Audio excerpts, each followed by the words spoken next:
It's finally happening. They've dug the hole and we're getting ready for our new tree. The first tree we've planted in the backyard since we've been here in over 20 years. I'm excited. So be sure to watch here. Hopefully this will happen before the week ends and I can include this at the end of the video. So be sure to stick with me here so we can see the grand tree planting. I'm excited. Had some dirt there. It did help that I'd already had this area dug for my rows. So when I removed that, that gave them lots of space.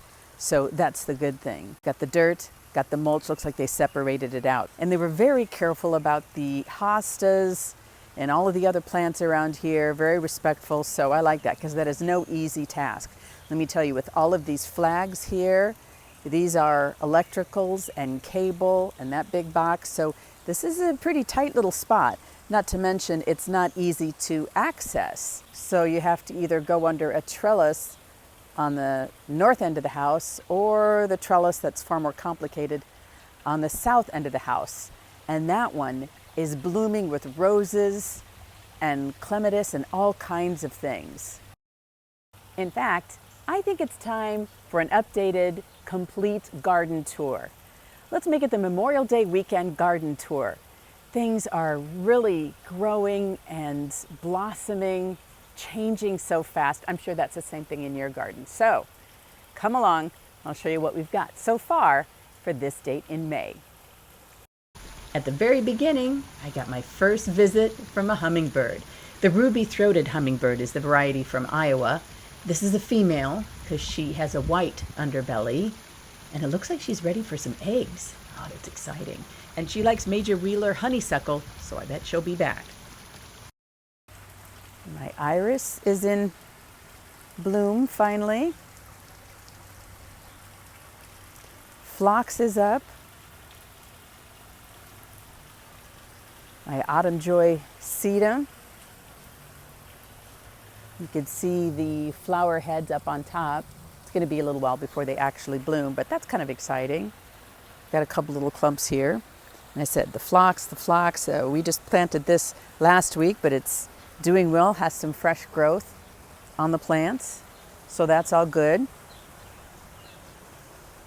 I have my Annabelle clematis in bloom. Oh, she's pretty. And I added this trellis probably about a month ago, so she had something to climb because she's not naturally a climbing clematis. She needs a little bit of help, a little bit of prop, so that's what I gave her. Now you'll notice that the Joe Pye weed is really taken off like gangbusters. And these are some of the seedlings of Joe, kind of around here. So a couple of these, I know a girlfriend with a garden is interested in some Joe Pye weed, so I'm going to give a few of these. I'm going to dig a couple of these up and give them a new home. But for the most part, when things reseed, I just let them. I think that's what's meant to be. Now, I do have a, let's see, speaking of clematis in bloom, I have to go back over here and show you this. Oh, isn't it pretty? So pretty. I have a variety of different clematis that I've put in here. Of course, John Warren on that south arbor is my favorite, probably followed by Mrs. Robert Bryden, which has really taken off. But there's a lot going on right here. Lesson learned, I didn't get the peony support structure in place in time. So when I had to thread this through here, there was some damage. I mean, she'd pretty much bloomed and gone over. She's blooming like 2 weeks early this year. I don't know about you, but yeah, that's what I've found. There's still some more buds on here, so we'll be making some progress. Oh, and there are baby birds in here.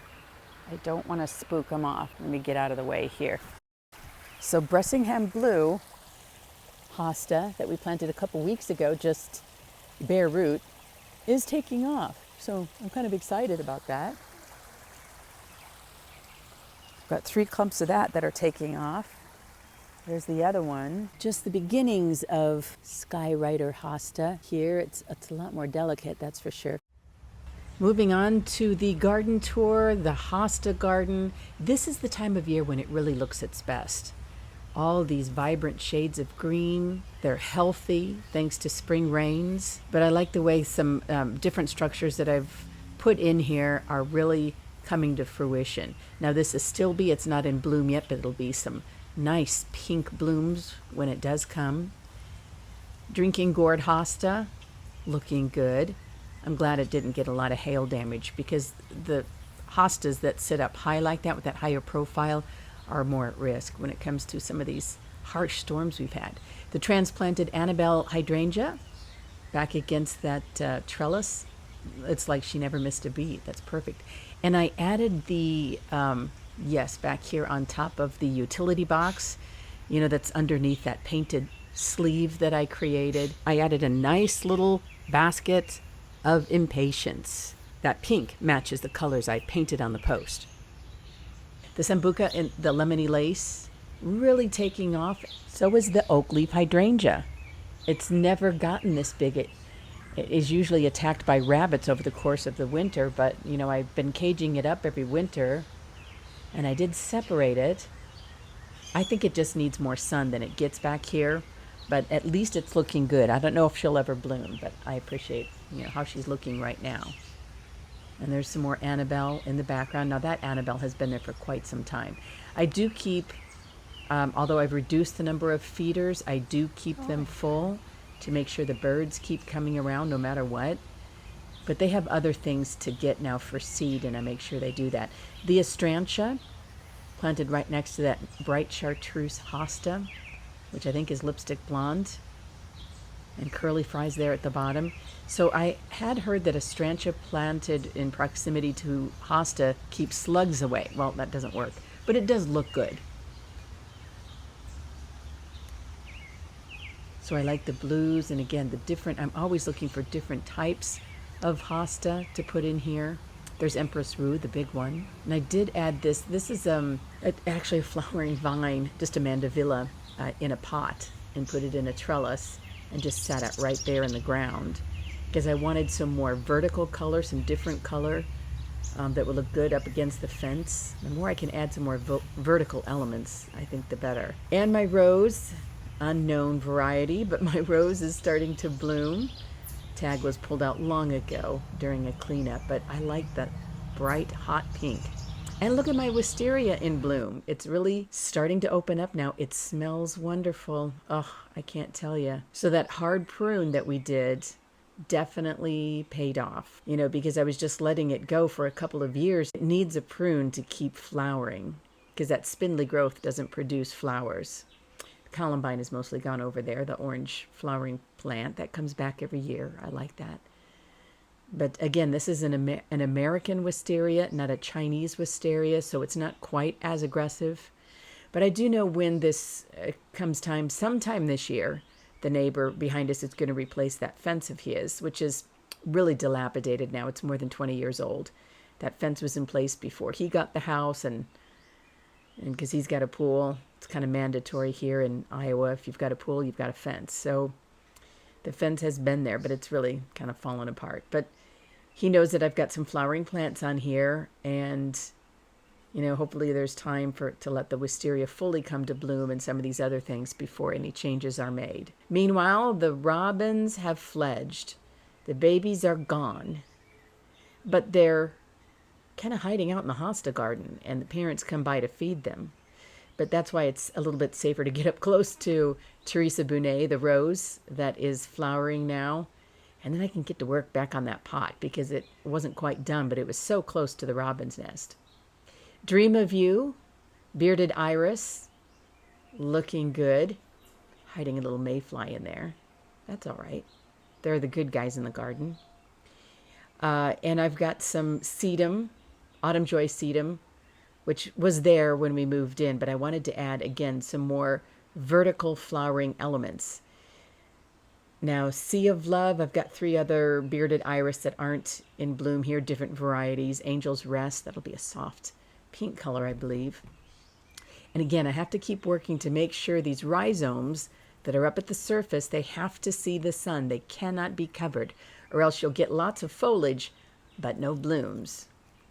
Speaking of blooms, now this is my favorite clematis, John Warren. I mean, these blooms are bigger than your hand, and they come out a bright pink, and then they fade to a soft pink, but they're just gorgeous. And more blooms, more buds yet to open. But it's a nice compliment to Teresa Bonet. She's just starting to bloom now. There are a lot more buds on her. But I keep working to train her horizontally, and that's what keeps the flowers going. But yeah, finally some flowers over this arbor. I like that. Meanwhile, some of the sedum, the Russian sage is coming up there at the white little trellis. I have other sage in bloom, and my roses, my two favorite red roses, and the foxglove's gone over, but I keep it there because I want the seeds to develop and hopefully reseed. But this is my favorite rose, and I wish I could tell you the name of it. The two red roses there I planted while I was still working, and the tags were lost a while ago. So now once these blooms are done, for this sage, I have to cut it back significantly because you can see it flops in the middle. Meanwhile, Decadence Cream Vanilla Baptisia, is in bloom. It looks good. The bees love it. Globemaster Allium, 3 bulbs must have been put in the same hole there. It's kind of an unusual thing. My wedding dress is just starting to bloom. Just starting. It has nice open flowers with stamens, and so the bees like this. Now the holes in the leaf you see are from sawfly. I really don't get bothered too much by sawfly because I don't use chemicals. So meanwhile, another clematis vying for one of my favorite, actually 2 of them. They're 2 separate clematis. I have Nubia and Niobe. All these red buds to climb up the downspout. I think that'll look great. Off to my hosta garden here. This is on the north side of the fence. Now, I did have to cut back some of the plants here because they're really taking off. Meanwhile, the iris coming up here, that's a really old variety that came from Terrace Hill. I'm a master gardener there, and I plant up the gardens, and they were thinning the herd, so to speak, and giving away some of these blooms, or some of these bare root things. So I took a couple home, and I'm so happy to see them in bloom. That's history in bloom. I mean, they were in place for 50 years, and they needed to be thinned, because if you just let them go and go and go, then the blooms kind of stop. Meanwhile, I have a ballerina pink meadow sage. So there's a lot of pink and purple and some bright fuchsia in this corner, in this garden bed. So any soft color I can weave in there, I think will be a nice complement. I'm trying to do that. So more soft colors in the spring, and then more bright colors in the fall. That's when the spring plants die back, and then these fall colors take over here. Now the hibiscus, the 2 hibiscus in here, no movement on them at all yet. I love the cherry truffles heuchera. That's a new addition. I just love that color. And this type of heuchera apparently tolerates the sun a lot more. So, boy, she really sparkles in there. English daisy, this is new for me. The rabbits were really going after it, so I put a little bit of fencing over there. But they're supposed to be perennials that mostly bloom in the cooler weather. So I think this will be nice to see, especially if they come back. It's a nice little complement. Meanwhile, the lamium is buried under the hosta leaf, so I'm going to have to thin the hosta a little bit here. If that lamium will have a bit of a chance. But there's lobelia, there's cardinalis starting to come up here, and that'll be some nice red plumes hummingbirds love. Meanwhile, 7 sunflower, I'm pruning into a tree. She's taken off, that's good.